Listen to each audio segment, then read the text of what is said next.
어쨌거나 그러면 클리스만의 교체가 계속 먹혀 들어가고 있는 거잖아. 그죠? 진짜 양현준이 들어가고 누가 봐도 분위기가 확 바뀌었거든. 그래서 한국을 살린 건 양현준이다라는 이야기도 있어. 동의해? 진짜 과감하게 툭툭툭 치고 그냥 돌파를 하잖아. 굳이 우리가 수비에 힘을 실을 필요가 있냐? 수비를 50 정도 하는 선수를 놓고 대신에 공격을 70 정도 하는 선수를 놓자. 그래서 이강인 선수가 안으로 들어갈 때 후선수를 딸려오고 그렇기 때문에 이제 측면에 발생한 공간을 저돌적인 돌파든지 크로스라든지 이런 걸 통해서 공격적인 능력을 더 올려줄 수 있는 선수를 넣어서 경기를 풀어나가보자 라는 생각이었고, 김태환 선수라는 톱니바퀴가 좋은 톱니바퀴인데 이게 끼기끼기 계속 그랬거든요. 김태환 선수라는 톱니바퀴를 놓고 양현준 선수라는 톱니바퀴를 놓으니까 이 황희찬, 손흥민, 이강인이라는 톱니바퀴가 다시 이제 호주라는 팀이 저희를 그리고 그런 얘기도 있더라고. 클리스만의 트릭은 양현준이었다, 이런 얘기도 있더라고.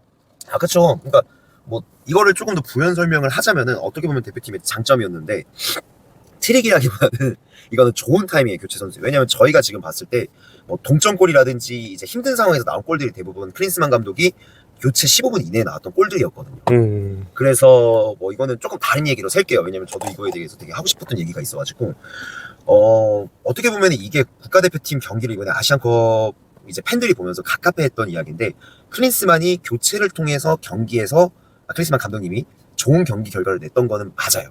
맞고 이번 경기 양상을 봤을 때 클린스만 감독님을 봤을 때 이제 우리 팀 선수를 어느 상황에서 누굴 넣고 누굴 해야 적재적소에 들어가서 경기 결과 바뀌겠구나, 이걸 파악한 거는 맞죠. 그리고 그걸 통해서 결과를 내왔고, 근데 아쉬운 거는 이제 어떻게 보면은 이제 감독을 다양하게 나눴을 때 우리의 축구를 색을 입히고 강한 우리의 전력으로 나가서 경기를 주도하는 감독과 상황이 변함에 따라서 이거를 반응해서 리액션을 하는 감독이 있어요. 뭐 간단하게 말로 하면 수동적인 전술이 있고 우리가 어떻게 보면 능동적인 전술이 있잖아요. 근데 클린스만 감독님 같은 경우에는 이제 분류를 하자면 수동적인 전술에는 굉장히 능하다고 볼 수 있죠. 결과적으로 보여줬으니. 근데 한국 팬들이 왜 이렇게 욕을 많이 하고 왜 이렇게 부정적인 시각으로 보고 왜 저희가 이렇게 이 감독님이 월드컵에 대해서 선임하는데 왔다 갔다 하냐라고 보면은 수동적인 전술이에요. 수동적인 전술은 상대방이 잘하는 걸 못하게 하고, 우리보다 전력이 뭐 70점짜리 팀이고 우리가 50점짜리 팀이면은 이 70점짜리 팀을 50점 혹은 60점까지 깎아내려서 우리가 비슷한 수준으로 만들어서 역습을 취하자, 삐삐삐삐 상황을 만들어서 그런 느낌이고, 그 상대방이 나오는 전술에 따라서 우리가 그에 대응하자인데, 이거는 형님이 듣다 보면 아시겠지만 약팀의 전술이잖아요.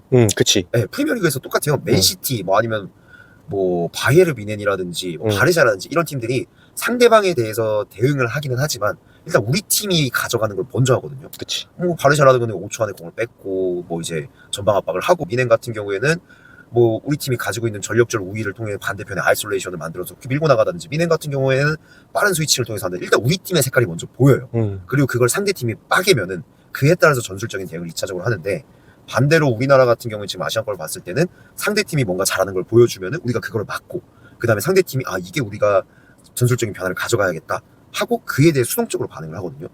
우리가 갑갑한 이유는 하나죠. 강팀이잖아요. 아시안컵만큼은 강팀이고, 그럼 우리가 잘하는 걸 명확하게 보여주고 상대팀이 그거를 못 깨면은 경기 이기는 거고, 깨면은 그에 따라서 우리가 2차적으로 전술이 나가야 되는데 지금 보여주는 건 마치 이제 약팀이 강팀을 상대하듯이 하니까 명확한 전술적인 것도 안 보이고, 하지만 전술적인 대응은 좋았다라고 할 수 있는 거는 그런 부분에서 아시안컵의 한정에서는 우리가 굉장히 아쉬운 거죠. 그러니까 반대로 얘기하면은 이 양상이나 득점 방식 그리고 세트피스 득점 방식들이 월드컵에서 나왔다면 최고의 감독이에요. 그럴 수도 있겠네. 그럼 클리스만이 약간 보수적인 성향을 갖고 있는 거네. 보수적이라기보다는 오히려 대응을 잘하지만 한국이 아시안컵에서 보여줄 수 있는 장점들을 많이 못 보여주고 있는 거죠. 월드컵에서는 이렇게 못 하거든요. 우린 주저앉아 있어야 되고 내려앉아 있어야 되고 상대방의 펀치를 견디다가 한두 번씩 상대방이 잘하는 걸 못하게 한 다음에 우리랑 비슷한 수준으로 만든 후에 경기를 펼쳐나가야 되니까요. 기회를 엿보다가 이제 한 방 카운터로 이제 승부를 보는 그런 전략을. 제가 월드컵에서 이게 좋게 월드컵이라고 따졌을 때는 이 우리의 득점 포인트라든지 방식들이 굉장히 좋다고 보는 게, 그리고 아쉽기도 한 게 대부분의 저희가 필드골이 거의 없을 거예요. 기껏해야 3골 4골. 근데 뭐 개인적으로 저는 PK는 필드골이라고 봐요. 왜냐면은 PK를 내지 않았으면 득점이 될 수 있었던 거기 때문에 PK를 제외하고더라도 대부분 골이 코너킥 혹은 이제 뭐 예를 들어서 세트피스 부분에서 나왔죠. 어쨌거나 그러면 클리스만의 교체가 계속 먹혀 들어가고 있는 거잖아. 그죠? 진짜 양현준이 들어가고 누가 봐도 분위기가 확 바뀌었거든. 네. 그래서 한국을 살린 건 양현준이다라는 이야기도 있어. 그쵸. 동의해?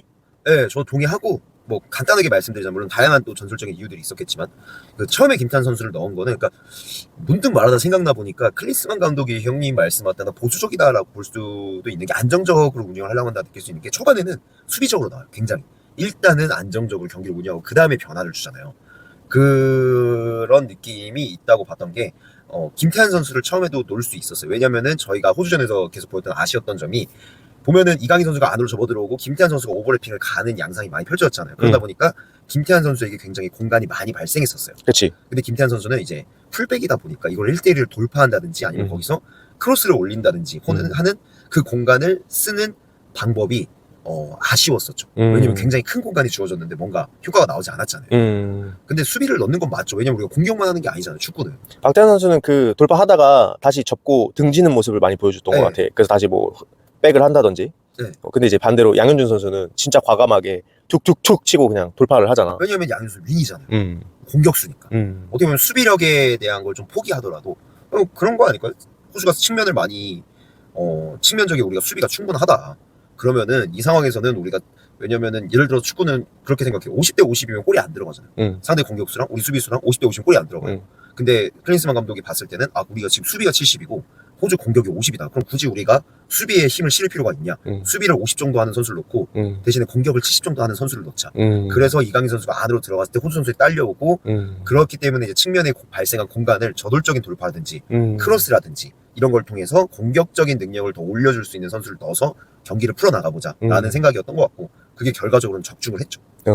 양현준이 과감하게 돌파하니까 여러 기회들이 많이 생긴 거지. 그렇죠. 왜냐하면 비교해보면은 똑같아요. 이강인 선수의 플레이는 달라지지가 않았어요. 크게 접어들어갔고 공간이 생겼고 거기서 생겼을 때 이제 보면은 김태환 선수가 들어갔을 때는 당연히 수비적으로 안정적인 모습이 있었지만 들어갔을 때는 공을 잡고 있거나 그러다 보니까 호주 수비가 다시 꾸리고 안으로 돌파를 하지 않기 때문에 중앙 수비가 딸려 나오지가 않아요. 근데 양현준 선수가 들어가고 난 이후에는 내가 이 수비 한 명 정도 제낄 수 있는 역량이 있잖아요. 아시안컵이기 때문에 기본적인 역량도 있고 제껴 들어갈 때 중앙에 있는 수비가 딸려 나와요. 그러다 보니 호주 수비들이 이제 컷백이라든지 아니면 흔히 얘기하는 저희가 앞발 뒷발 나누잖아요. 뒷발 쪽으로 들어간 패스를 넣었을 때 반응이 늦었고 그런 부분에서 굉장히 좋은 부분들이 많이 생겼었죠. 양현준이 한국을 살렸다.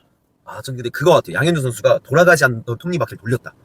네, 왜냐면은 이게 좋은 톱니바퀴들은 있잖아요. 손흥민, 이강인이 버티고 있는데 황희찬 선수까지 안 돌아갈 수가 없는데 이게 모터가 있으면은 여기가 김태환 선수라는 톱니바퀴가 좋은 톱니바퀴인데 이게 끼끼끼끼 계속 그랬던 거예요. 김태환 선수랑 톱니바퀴를 놓고 양현준 선수랑 톱니바퀴를 놓으니까 이 황희찬, 손흥민, 이강인이라는 톱니바퀴가 다시 제대로 돌아가기 시작했던 거죠. 그 톱니바퀴가 돌기 시작하면은 호주라는 팀이 저희를 비빌 수가 없는 상황이거든요. 역량들이. 그러면 어쨌거나 한국이 호주를 이겼던 가장 강력한 포인트는 뭐였다고 생각해? 양현준이라는 톱니바퀴가 들어갔던 거죠. 그러면서 나머지 톱니바퀴들을 원활하게 돌려줬던 것. 저는 그렇게 생각을 해요.